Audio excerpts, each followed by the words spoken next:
Hello, friends, and welcome back to the Popcast. Whenever you are listening to this, whether it be live or a VOD, Twitch or YouTube, while you are telling people what you think about them for liking your tweets, making a meme about tournament map lists, ending a scrim early because, quote, my bird is acting up, unquote, whatever it is that you're doing right now, I appreciate you taking the time out of your day to listen to this, unless I don't. It is a Tuesday morning. I woke up about an hour ago. I don't really plan on doing these consistently on Tuesday. That's not ideal for me. I was going to do this at my usual Monday, 6 o'clock Eastern time, but one of my employees called in sick, and in the climate we live in, it doesn't... Whenever somebody says, hey, I'm sick, you just tell them, okay, stay as far away from me as possible. So I don't think the live audience is going to be as big for this Tuesday morning one as opposed to a Monday afternoon. But that's fine. I just wanted to get this up so that I could get it on YouTube so that people could watch it whenever. I get a lot of views after the stream ends on YouTube and like watching back on Twitch. So it doesn't really... The chat might not be super busy live this time around, which is totally fine because I know people are going to watch this anyways at some point. So... I am here, I am awake, and we are going to get started. We got a very special episode for you today, boys and girls. Last week I gave out my thoughts on vote-in pickup servers and interviewed some staff members of LaunchPoint, mainly because I didn't really have a tournament to talk about last week other than the NA Open. However, last weekend, we had the Ash Cup. This upcoming weekend, we have Little Squid League. And the weekend after that is Low Ink, so there's a lot of good tourney stuff to talk about. Today, I won't be doing any interviews, since it is a Tuesday morning, which is why I'm not wearing headphones. I've noticed I always put on my headphones whenever I do these, and I was like, wait... Why would I do that? There's no sound for me to listen to If I'm interviewing somebody, yeah, I could listen. But if I'm not talking to anybody, why would I need headphones on? I might as well show you guys my cute ears for once. But today I will be recapping Ash Cup 5. But first, I'm going to rant for a little bit about low ink. Alright. So, last week, Low Ink announced that in order to properly celebrate their 2-year anniversary, the prize pool from this month has increased from $40 to $200. Some people were surprised by this, and not in the way you would hope they would be surprised by it. The constant criticism that I've seen on Twitter is people saying that a prize pool in a tournament that is meant for the lower level community this big is rewarding mediocrity. It doesn't encourage people to grow. And that this money should be going to higher level tournaments.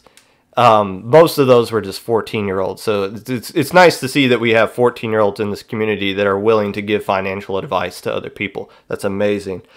And then there were some kids joking about, well, they're just going to smurf into this tournament and thinking they won't get caught. By the way, smurfing into a level tournament is now covered by the Splatoon Safety Code of Conduct. So if you want to ruin your entire career, go ahead, try to sneak into low ink. That'd be a good time for you. Now, if you know me, and you do know me because you will listen to every Popcast, I know you do, I'm not one to comment on drama on this podcast unless I feel like it is a topic that is relevant to the theme of the podcast. And this one is, so I'm going to talk about it. Again, I don't want this to be like a constant every week. Here's something I saw on Twitter that made me angry. I usually tweet my thoughts about everything, every kind of drama in the community. But I don't always want to talk about it on here. But again, I think this one's relevant. So we gonna talk about it. First, let's just talk about what a lower level community in any competitive community is about. And that is that the lower level is always going to be larger than the top. Basically, every lower level or every competitive community is a pyramid. That's just how it is. It's not just Splatoon that's like this. It's everything. Look at American football for an example, because I know you guys like real life sports. At the top of American football is the NFL. That's the high level. But there's only 32 teams in the NFL. If you look at the lower level of American football, if you look at just the state of Kentucky, they have over 220 teams in the high school level of football. So there you go. High school football has what? About 5, maybe 10,000 teams across the country. Whereas at the top, it's just 32. That's the same with Splatoon. We got a ton of teams at the very bottom and just a handful that are at the top. But here's what's important. The lower level feeds into the higher level. You get rid of high school football, the NFL will disappear in about 5 or 6 years because they need those players to grow and eventually move on up to the top. Now, a lot of people in lower level Splatoon are not going to climb to the top. But a handful will, and those people will rise up and will carry this community from the front. I don't have a specific example of a low ink team that has won low ink and has risen all the way to the top because I haven't done that enough research. But an example we all could easily recognize was the first SAC season when we were introduced to Bagel and introduced to the fact that Nautilus is something you could actually play competitively and wasn't just a meme weapon. Inveigle plays on Sayonara now, which played in the NA Open semifinals. So there is a clear example of a player who started out in the lower level and has grown on since then. And I'm sure there's countless other examples. That's just the first one that comes to my mind. And hey, FT Win's gone.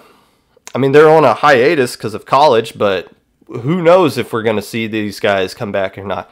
Now, we already have teams that are going to kind of fill that void that FT Win is going to leave. Sayonara, Supernova, Starburst, Solar Flare, Meteor Shower, whatever other space-related teams we have that I can't think of. But we already got teams that are ready to kind of step up. But who's going to take the reins once those guys go off to college, or they get a real time or a full-time job, or they get married to some a spouse who might not agree with spending hours upon hours scrimming and practicing for a video game like my spouse is. She's totally cool with it because she does it too. So now that we've established that we need to foster the lower level community to grow everything else in this community, let's look at the big prize pools in just the lower level tournaments.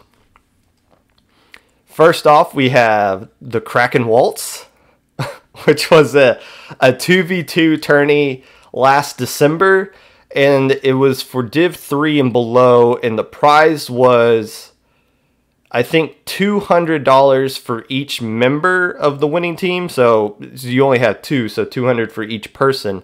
But it was all in eShop money. And I think that limited... I don't think Canada was allowed to participate because I don't think you're allowed to give money to Canada through eShop or something like that. I'm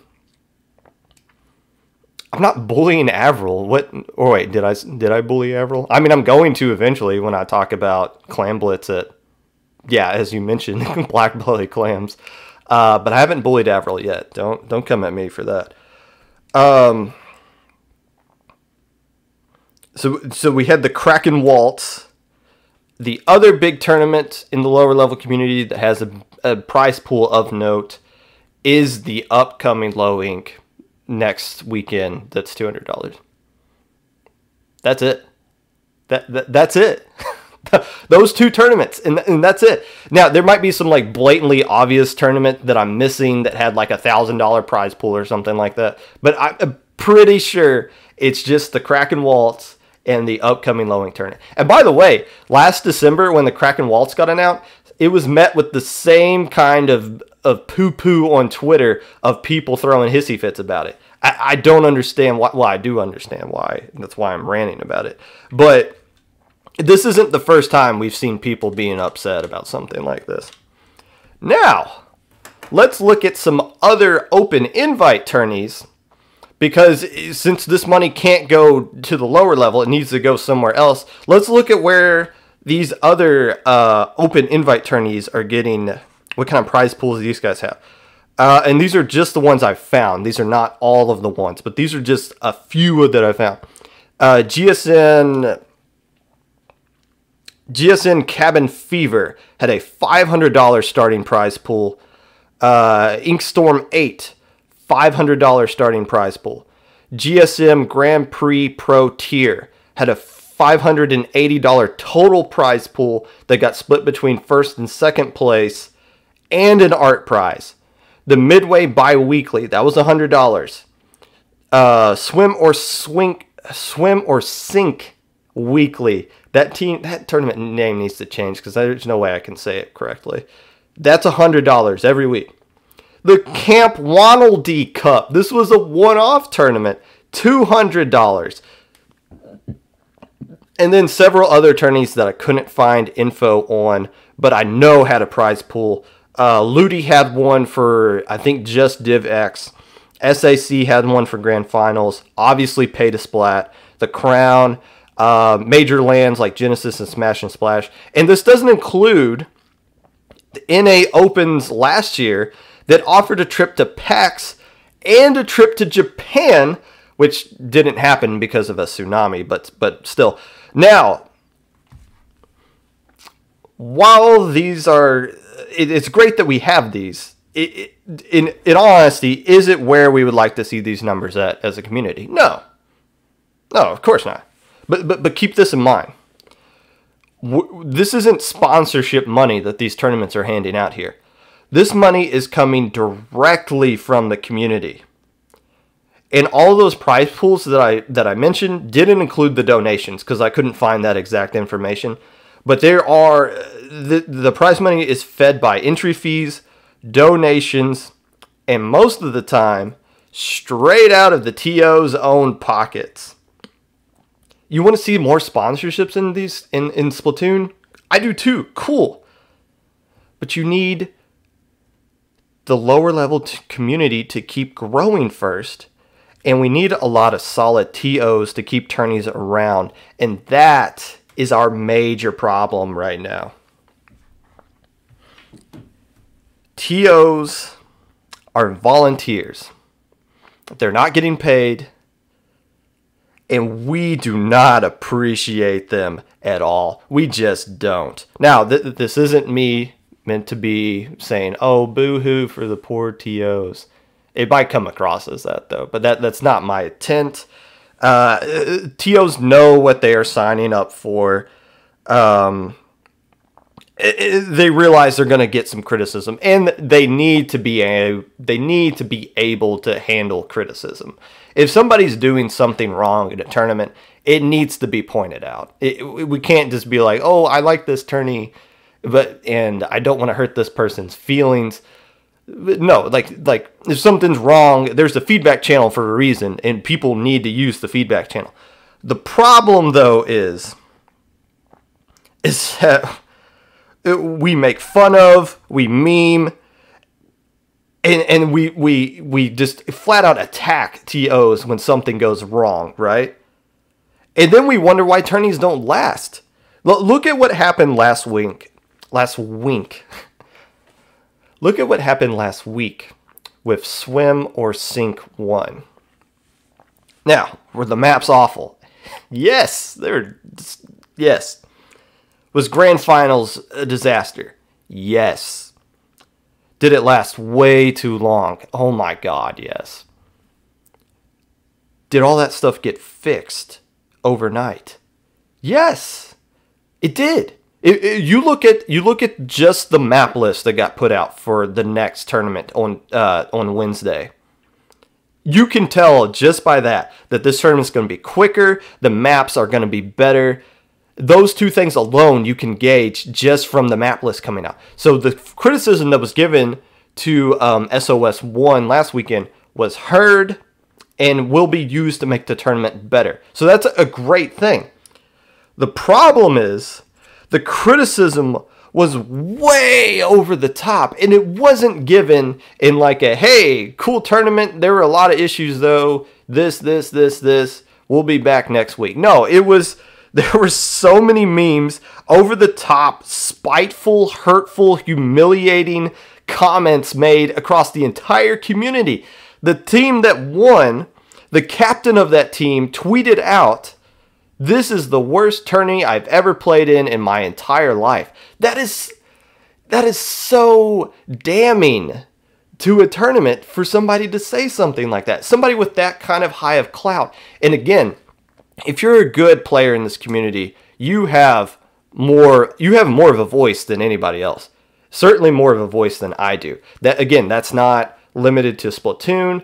That's any community in any competitive situation.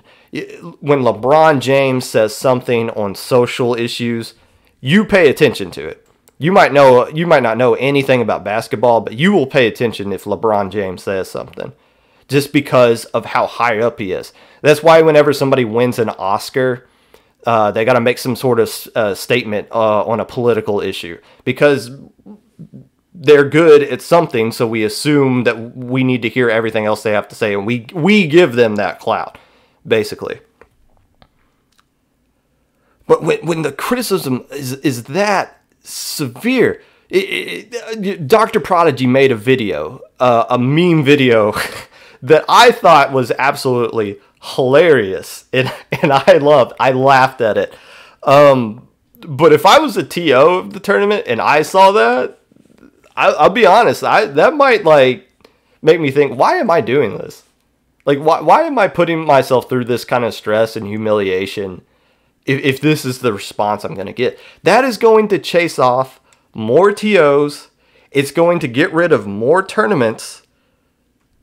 And then we're not going to keep growing the way that you guys want us to grow. And we're not going to get those more tournaments that have the prize pool that Low Ink is having this upcoming or next weekend. Now, when people go on Twitter and they tweet out the things they have been tweeting last weekend about Low Ink, here is what they are actually saying.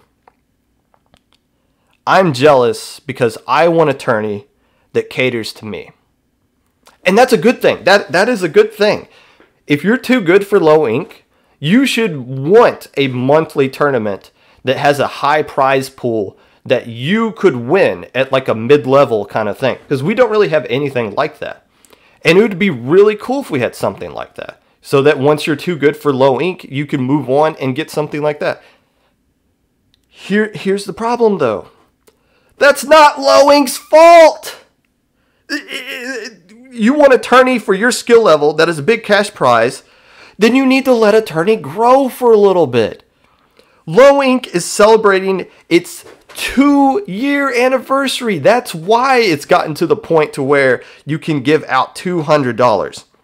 And Low Ink started out as a baby, but it is the #1 tourney in the community right now. It is. That's not really something that's up for debate. It is the biggest tourney in the community right now. You hate the map list, as I do, admittedly. You might not like the 2-day system. You might love it. You might feel like the player you added to your team who played on a Div 1 team 2 seasons ago, but you'll be like, well, they didn't actually play. And then we'll look through their tournament history and they're like on that roster with that team for like 50 tournaments. And then we'll be like, no, that player can't play. And you'll be like, what the heck? We told you he didn't play in those tournaments. I was like, well, there's nothing to prove that. So to be on the safe side, you might disagree with that. But no, with all the problems that Low Ink has, that doesn't matter. It's still the biggest tourney in this community. And for another tourney to do that, it takes a lot of patience, and patience that is difficult to have when your tourney is constantly getting memed and clowned on after just the first tourney. So it never has an opportunity to grow.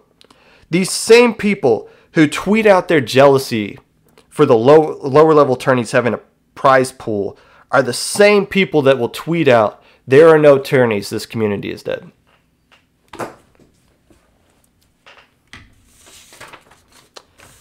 My point is this. The issue here isn't Low Ink offering a big prize pool. It's the higher level tourneys that don't offer it yet. And the reasons they don't offer it yet is because it hasn't been at a consistent level, which I already listed. A lot of tourneys do offer higher tourneys, but they are higher prize pools, but they are not a consistent level yet. But the reason we don't see more is because you guys don't appreciate what you already have and try to help it grow. Low Ink is this tree that we as a community planted 2 years ago. And slowly and surely we've all fed into it and help it become this wonderful apple tree that has grown over the course of 2 years. And this month, Low Ink is going to be having a party that the entire community is going to enjoy, and we're all going to eat them apples. If you don't want to celebrate with it, sucks to suck. And that is the end of my Low Ink prize pool rant. I'm going to drink some water, and then we're going to talk about Avril playing Clan Blitz on Black Belly.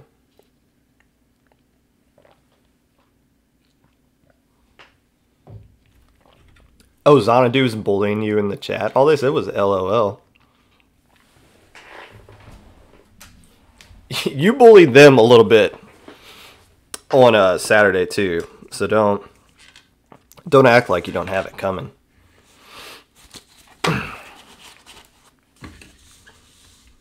All right, enough angry pop gun. Now analytic pop gun here. My nose didn't wake up this morning when I did. Ash Cup. I love Ash Cup. I love watching it.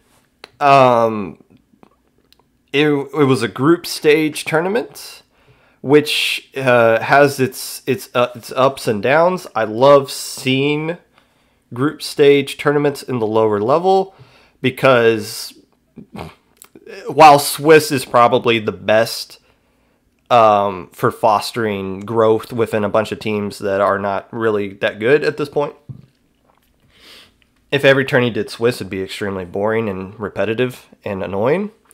So seeing a tournament that does group stage, or sometimes this tournament does double elim in the past as well, seeing those kind of switch-ups in is not really something we see a lot in lower-level tournaments. So it's refreshing to see, and it's nice, and I definitely welcome it.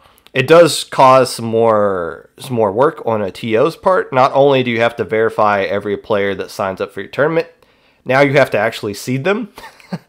But when the turnout is small, or I think about 15 teams played in this one, more signed up, but as a lot of teams dropped before the tournament actually happened. So, but if you're just seeding 15 teams, it's not that difficult to do. So group or a double limb works out really well in this kind of situation. And it was nice to see. The only issue is that some teams will sign up for this tournament and have absolutely no shot at not winning a match, but not even winning a single game. And that was kind of the case for a couple of teams.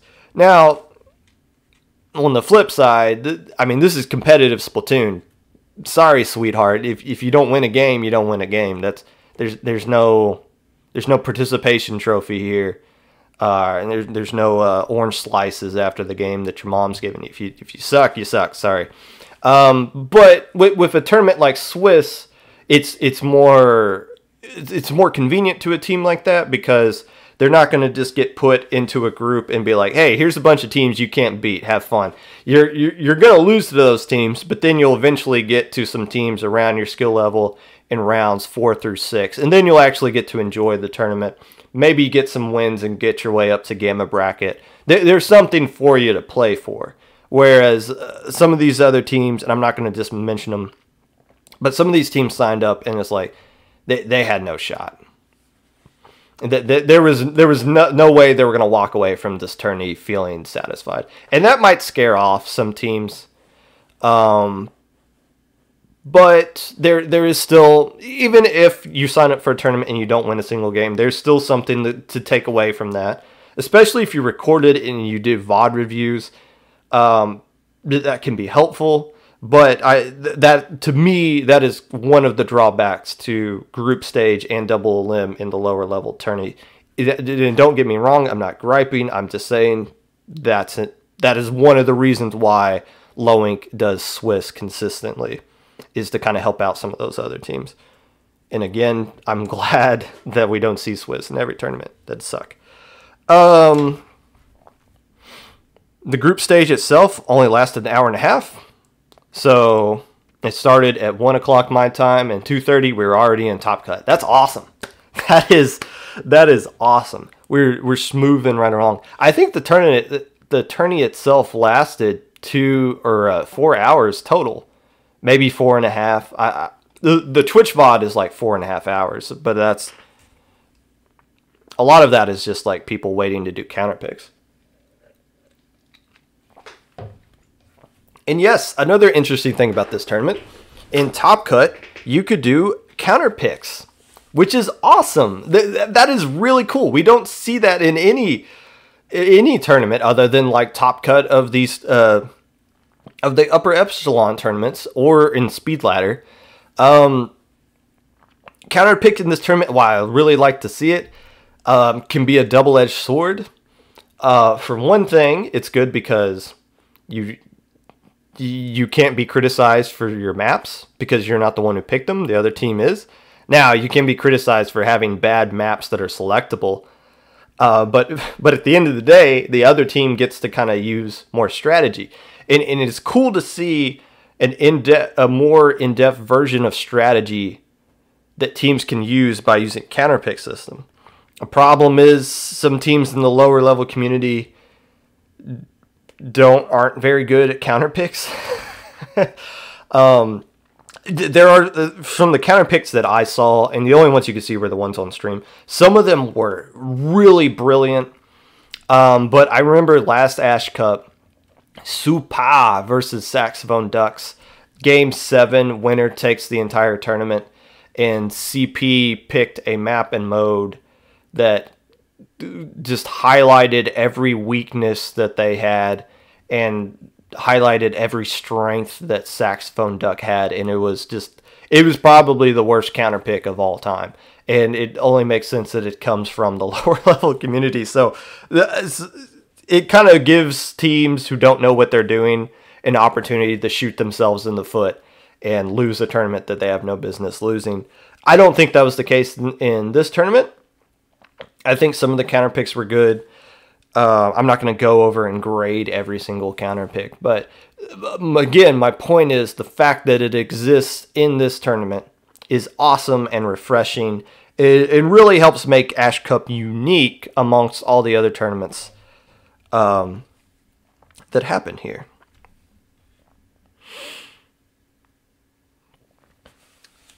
Let's take a look at the group stage. Matches of note.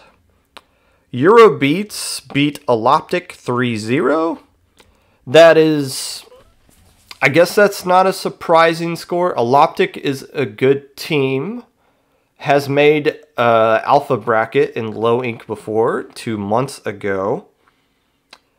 Eurobeats is a consistent lower level, I'd say about mid-level beta bracket team. They've fallen down in Gamma before, but I mean that just kind of depends on your opponent win percentage in low ink more than anything. Which if you land in Gamma or in beta, because you can go 4-2 and end up in Gamma, but I digress. Eurobeats beating Aloptic 3-0. I guess on paper this isn't an upset. And when you watch the actual game, Eurobeats was clearly the better team. And why I highlight a game that was 3-0 is because this was the first time I've seen a complete team effort out of Eurobeats. Usually, when you think about Eurobeats, you think about Hiya, and I hope I'm pronouncing that correctly. It's Hiyah. Hiya. It could be Haya, but that doesn't sound correct. So I'm just going to assume it's Hiya until somebody points it out otherwise. But usually when you think of Eurobeats, you think of Hiya just dominating as a Slayer with a blaster or something else, and then the rest of Eurobeats just being there. But this time around, it was a complete team effort. In the first game, Hiya actually bottom fragged, and Eurobeats won. Now, Hiya bottom fragged with 15 KA, but still, you like to see a complete team effort out of Eurobeats, and they were able to get the 3-0 over Aloptic, so that was nice to see. And that was on stream, too. The only other match of note, in my opinion, was another game that was on stream. And now, I don't just look at games that are on stream, but the other ones that I just looked at, just the score themselves didn't look that interesting to talk about, so... But the other one to talk about, Persistence 2-1 over Splatforce. This was a really great set. Really fun to watch. Game 1 was Clam Blitz at the Reef. Splatforce fell just one clam short in this one. And actually, I believe they tied the score and were at the Persistence basket, but they just didn't have another clam, or a clam didn't spawn. So just an unfortunate situation there. Game 2 was a very comfortable win for Persistence at Splat Zone's hotel. But Game 3, Splatforce, even though they had already lost the set, came out on tower control at Manta Maria, took a solid, well, not a solid, but took a close lead, and more impressively was able to hold on to it. So this was a really good set where Splat Force was just literally one clam away from winning it. I haven't seen a lot of Splat Force in tournaments with teams that are around this skill level as of late. So that was really the first time I've seen a Splat Force against a team like Persistence. And Splat Force didn't disappoint. They proved that even though they haven't been around in these lower level tourneys, they're just as good as everybody else. So that was a fun match to see against two teams that I am very familiar with but haven't seen play each other ever. So that was a fun one just for me to watch. My winner from group stage, and I only have one winner from group stage, the Deep Fried Octolings. They went 3-0 against Outcast Ninjas, 3-0 against CIA, and a 1-2 loss to Takedown. What easily was, in my opinion, the most difficult group in this entire tournament. Now there were only 4 groups, and one group was just a complete gimme for Ravenous Raccoons.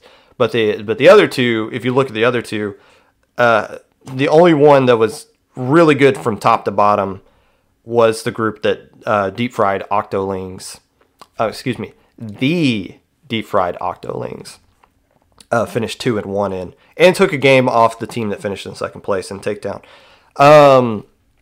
I have talked about the Deep Fried Octolings a lot because they always seem to get consistently good results that catch my attention in other tourneys.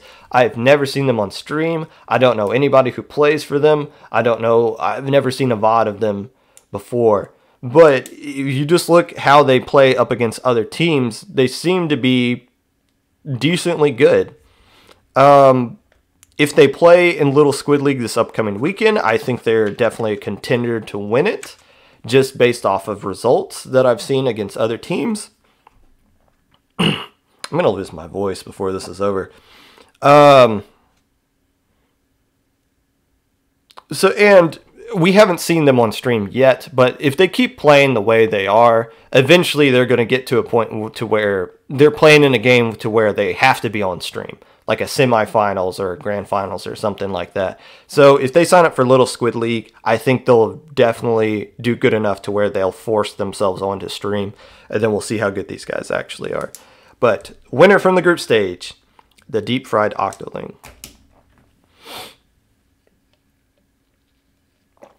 My Stuffle fell over. Get back up there. Happy birthday. Oh yeah, I did see that. Now, when I give out a winner, here's a little behind the scenes thing. When I give out a winner for like a group stage or a Swiss stage or something like that, that usually means that you didn't do well in Top Cut, but you did well enough that it is worth mentioning. So I just don't want to like talk about teams twice in like the win. Like this is giving a team a winner role. Like obviously, if you won the entire tournament, I'm not going to be like, wow, Xanadu did really good in group stage. Like no, I'm going to talk about them again later, so I'm not going to just like double dip on that. Well, let's go to Top Cut. Matches of note. The biggest win in this entire tournament. Eurobeats 3-1 over Persistence. What the heck happened there? This wasn't on stream, but this is a major upset. Persistence is a solid Div 4 team, if you still believe in divs right now, because those things haven't been updated in forever. But Persistence is a solid Div 4 team, a solid, consistent contender to win Top Cut.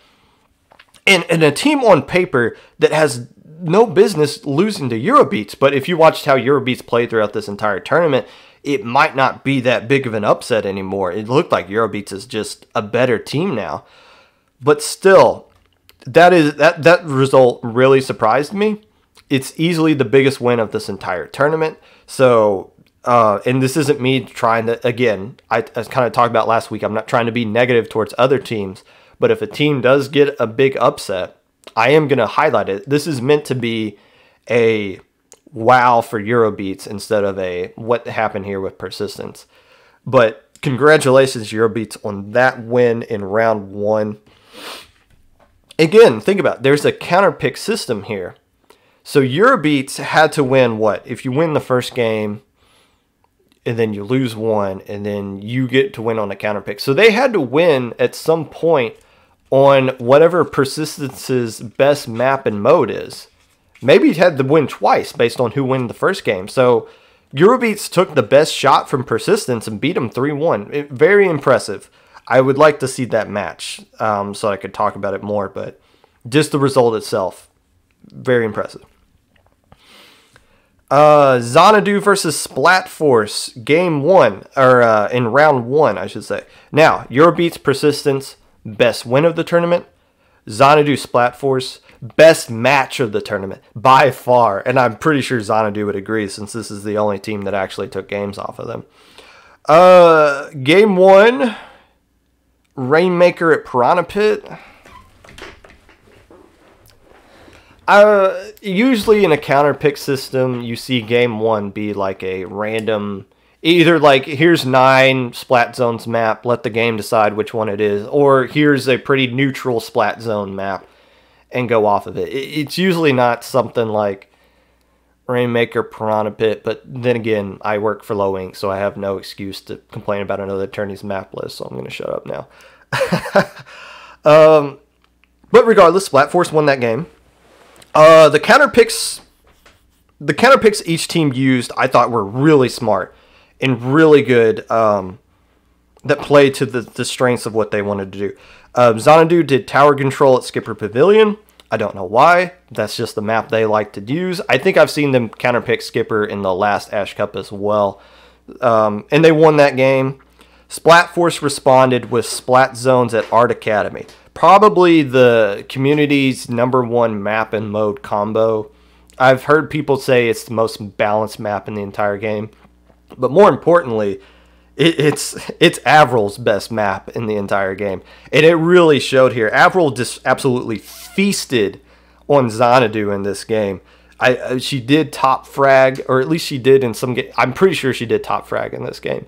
And there were so many times where, and I'm not just saying this because you're in chat, I was going to say this anyways, but there were so many times where it's like Splatforce had 2 people left and Xanadu had 4, and then Avril would just get 2 laser shots down on those guys and kept the game going. So a nice win there for Splatforce and an obvious counter pick that went their way. Then, after getting absolutely lit up, would you go away, Fly? After getting absolutely lit up by Avril in game 3, Xanadu made the smartest counter pick I think I've ever seen. Clam Blitz at Black Belly. So so here's what you want a counter pick to do. A lot of times teams will just counter pick a map that they like. Oh, I like, we do good on this map, so let's just counter pick it. You saw that fly past the camera. That thing is going to drive me insane. But Clam Blitz at... Whoa, lost focus there. Hello? There we go, I'm back. Clam Blitz at Black Belly is smart for 2 reasons. One, Xanadu obviously has a comp specific for Humpback. They have we've seen them, if you know anything about Xanadu, their comp is one of the most predictable comps in all of Splatoon teams, especially in the lower level. They don't care because they say try to beat us anyways. But with Humpback is the only map where they do some funky stuff. We usually see, instead of Tetris, we see something like K-Machine. Instead of Bamboo, we see something about X-Blosh. But they like doing that, and it works out for them really well. So that it highlights a strength they have. But on the flip side, it highlighted every weakness that Splatforce had. First off, they had to get rid of Avril, which I don't know how comfortable they are with something like that. But Avril could not be effective on Clam Blitz, Black Belly. And so they took her out. And actually, despite this map being heavily in Xanadu's favor, Splatforce still had an opportunity to win this game. Again, I think just coming a few clams short on a push that they had and getting wiped in an unfortunate time. But a great counter pick and an even better impressive win for Xanadu to hold on and still get that win, even though Splatforce had an opportunity to steal it there. And then the last counter pick, Splat Zones at Hotel. Again, my mindset for this would be, let's just give Avril a giant flat space, knowing they're not going to have an anchor, and just let her get comfortable somewhere and just start picking people off. And it worked for a little bit. First game was a DC, but I don't remember much about that. The second game, Splatforce looked like they were going to get the KO. Xanadu took the zone back late and then was able to just kind of force a lockout there. It happened. So Xanadu was able to win this one.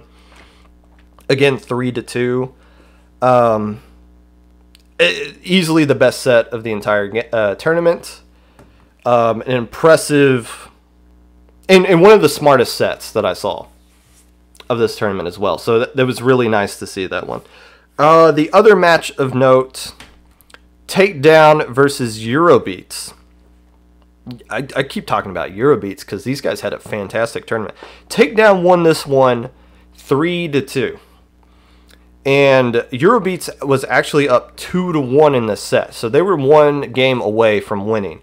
They had to win on takedowns, counter pick, and then if they didn't do that, then they got to play game 5 on whatever their best map and mode was. But, excuse me. I am not awake at this hour. When Eurobeats went up 2-1, Takedown sub Jack from Avalanche woke up and absolutely gobbled up Eurobeats. In the decisive game 5, which was Tower Control Shipyard, Jack got 25 KAs with a Kinsa 52 gal. For reference, the rest of Takedown's team had a combined 18 KA. And I don't think many of those 25 were assists either, because every time Jack was on like the stream from the spectator view, that dude was getting doubles and triples like they were nothing, just mowing down players. So a good win for Takedown, a surprising win. I guess that's not surprising so much considering Eurobeats had the tournament that they did. But still, it was nice to see a team like Takedown face some adversity, being down 2-1, and then finding a way to kind of come back and win this one. Big time players step up in big games, and Jack from Avalanche playing with Takedown definitely stepped up in a big time moment for his team.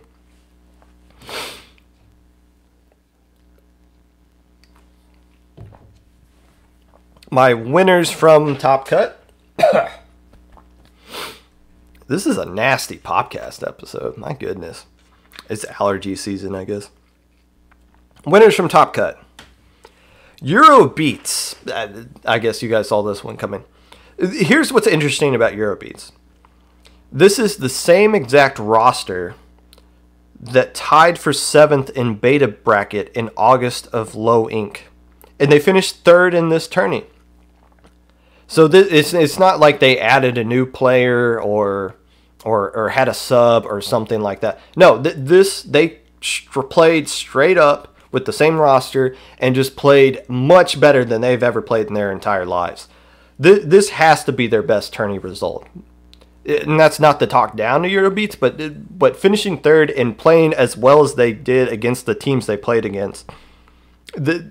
I wonder if this is enough for us to say that Eurobeats has transcended to a next level or not. It'll come down to how well they do in other tournaments. I don't know if they're eligible for Little Squid League. I don't. I would assume they're going to sign up for Low Inc, but I want to see how they do in some of these other tournaments. Was this just a one-off? Was this just the stars aligned and Eurobeats has just played the best they've ever played? Or is this just the sign of things to come? Would like to see them Would like to see them in more tournaments down the road. Takedown needed this. They finished second in this tournament, but they really needed a positive result in the tourney. Again, I'm not trying to talk negatively about other teams, but if you just look at the tourney results Takedown has had, it's all over the place. It's all over the place. So having more consistency in a tournament like this, finishing second, is a good result for Takedown, and hopefully it's a trend for them to get back into the right direction that they should be trending on, because they have the skill level to be trending that way. Just not the consistency yet. And you could say that about a lot of teams. None of us are really consistent. Other winner, of course, I got to mention Splatforce. A good showing from them. Their only losses were against Persistence and Xanadu. Xanadu winning the entire tournament. Again, the only team to take games off of Xanadu. And in both of these matches, Persistence and Xanadu, both matches could have been won if just one more Splat went their way. So, again, we haven't seen Splatforce much. It's cool for me to finally see them against other teams that I recognize, just to gauge how well they do. And they didn't disappoint. They were close to winning this tournament, even though they got eliminated in round one. Now, they do have a new player, Song, who played really well for them. By the way, thank you for the follow, the Diolos. I don't want to just say Diolos, the Diolos. I might be mispronouncing that. They do have a new player, Song. So you got to think, if they keep scrimming, which we know Splatforce does, eventually they're just going to gain more synergy with this roster that they have. So we should be expecting more things from Splatforce in the future with this same kind of roster. So good finish result for them, even though they didn't win. My other winner from Top Cut, a team I haven't really talked about much, Ravenous Raccoons. Oh my gosh, thank you for the raid and welcome into the Popcast. You were seeing a nicer version of me. I was yelling at people at the start of this thing.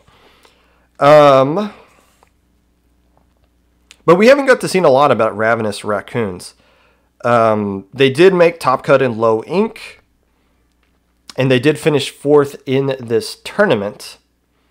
But we haven't really seen a lot of them on stream. They didn't really... The notable team they beat was the Deep Fried Octolings, so there wasn't really like a team they defeated that caught my attention. But they're still a good team.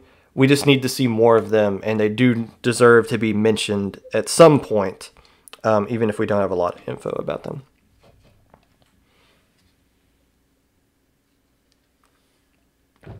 Song was your original backline 2 years ago, but left because of time issues. They just moved to a different splat. Yeah, welcome into the Popcast. So yes, thank you for the raid and follows and the subscription. I saw something about ad rolls on Twitch. I don't know what that means. I hope you guys aren't getting like a bunch of ads in the middle of this, or like you're missing something because of ads. That would suck. But I don't know about. Oh, I have to force it. Is that something I should force, or is that kind of a douchey thing to have? I haven't touched anything, so if something sucks, then I'll fix it later. Okay, Grand Finals. A boring Grand Finals, 4-0 in the favor of Xanadu. It wasn't completely dominant. It wasn't a dominant 4-0. Takedown had their chances in a couple of those games. In the last game, Takedown actually had the lead, and Xanadu had to steal it in overtime. But keep in mind, Xanadu had to win 3 of the games on Takedown's counterpick maps. And once again, when Xanadu went up 3-0 and I heard that the counterpick was Splat Down to Black Belly, I knew it was over. Xanadu is completely fine playing on that map. As I mentioned before, they have a specific comp just for that map, probably because the weapons that they normally use are not the best on that map in particular, but they found a way to turn a weakness into one of their greatest strengths. So, Splat Zone's Black Belly, yeah, an obvious win for Xanadu, even though it wasn't an easy win. Again, they had to get it back in overtime. But not a bad counter pick for takedown overall. Xanadu was just clearly ready for that map. So to Xanadu as a whole, again, they only dropped 2 games in this entire tournament. They went 19-2. And this is why I picked them to win the last low ink, even though they didn't. But experience and consistency pays off in these types of tourneys, especially one where there is a counter pick system where you need to know what you're actually doing so you don't shoot yourself in the foot. And I'm really happy for Xanadu that they finally have a result that they deserve, because they're a team that has improved a lot over the years. And it's fine. It's great that they finally got some attention that they actually deserve. Yes, they had a sub in Pez, but I would highly assume that Xanadu would rather play this tournament with Wiltsy. Now, Lake Sky and Leon are the ones who always make the headlines and fill up the stat sheet for Xanadu. They're the 2 players you think of when you think of Xanadu. Frosh, obviously the captain of the team, who had a lot of huge splats with T-Tech in the grand finals there. Even if he claims nobody listens to him on his team. But Wiltsy does a lot of things that doesn't show up on the stat sheet that leads to wins for Xanadu. Pez obviously filled in for that role perfectly, but in my opinion, if we saw the actual Xanadu roster, not including Hayden, who I haven't seen much, but I know is a new player they picked up. But if we saw the actual Xanadu roster, the result would not have been the same. It would have been even more dominant. But then again, how much more dominant can you be in a tourney where you go 19-2? Is this a result that will... The question now is this a result that will get them banned from low ink? I don't think so. One team did get banned for winning the Xanadu tournament series, but that's because they did it in such dominant fashion against better competition. Beating Pure Divinity, beating Luau. That's not to say Xanadu didn't beat anybody, but the caliber skill level in the Xanadu tournament was much higher than the teams that we saw sign up for this Ash Cup. So I think that might keep Xanadu in this low ink, but that's not really something I want to debate on a show like this. For the tourney overall, it's nice to see again. I think they announced that this is now a bi-monthly tourney, which makes sense because the last tourney was 2 months ago. It would be nice to see if more teams would have registered for this kind of tourney. With more and more teams getting banned from low ink, not just for winning, but just for low ink, looking at teams more critically now. And Little Squid League really starting to crack down on who they let in their tourney. The clock is starting to tick on some of these teams that we have seen lately. And it's almost like it's almost like a graduation of sorts. We're kicking a lot of team out of the lower level up to the next tier. So these teams that want to start winning some of these tournaments before they get kicked out, their window is closing. So this might be the only opportunity Xanadu has left to actually win one of these tournaments. So it's good that they get something in the trophy case before moving up to something else. And hopefully these teams start taking advantage of these tourneys while they have the opportunity to do so. And that is all the talking I plan on doing today. I dream of getting kicked out of lower level tournaments. Are you guys allowed in Little Squid League or not? I know there was a giant list of teams that was printed from Little Squid League. So it was like, here's the teams that are not available. who we're getting rid of. Here's the teams that are like, we're sus of. And then there are the teams that are like, please go find another tourney to play in. I thought that was kind of interesting. You dream of being let back in to these lower level tourneys. Okay, so if I could close on this, there is one other thing. You see a lot of times people ask for an exemption request in low ink, and sometimes it's like the requests get approved because like the excuses people make can be justified, but sometimes it just can't. Like somebody can say like, oh, this person hasn't played the game in like a year. So, okay, did you forget how to play the video game in that year? No, it's riding a bicycle. You give me a week, I'm going to figure out how to play Splatoon again at the level that I used to play it. These people that'll be like, this player used to play on like a Div X team, but that was like 2 years ago. Like, okay, cool. Why would they want to play in a lower level tournament? Wouldn't that be humiliating from them to go from Div X to low ink? Like, why would they? You are banned from Little Squid League? That would make sense. I might. No, I can't do like a preview for Little Squid. I will be covering Little Squid League next week. I did have a team that I did have a favorite for that team. It was from this tournament.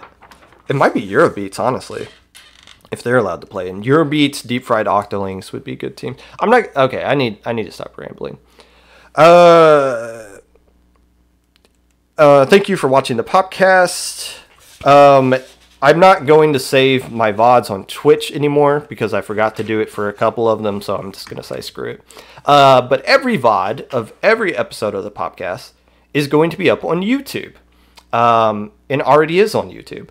And if you would like to be involved in this podcast in any way, feel free to reach out to me on Twitter at Mr_Popgun, Discord at Popgun, #5882, Twitch at Popgun25, YouTube at 25Popgun. I do have some people who have reached out who do want to do team interviews. I might not have a lot of time to do that in the upcoming episodes because there's a lot of tournaments to cover, the things that I need to cover. Next week, I'm going to talk about Little Squid League and preview Low Ink. And then the week after that, I got to recap Low Ink. But there will be some downtime in the future while I need to fill more episodes by talking about non-tournament stuff. Thank you again for watching and listening. Let's go visit Grub Dog, who should be in bed by now, I would assume. Make sure you guys wear a mask. And make sure that your mask covers your nose. Do you guys not breathe through your nose? Are you mouth breathers exclusively? Do you not sneeze? Cover your nose, you morons.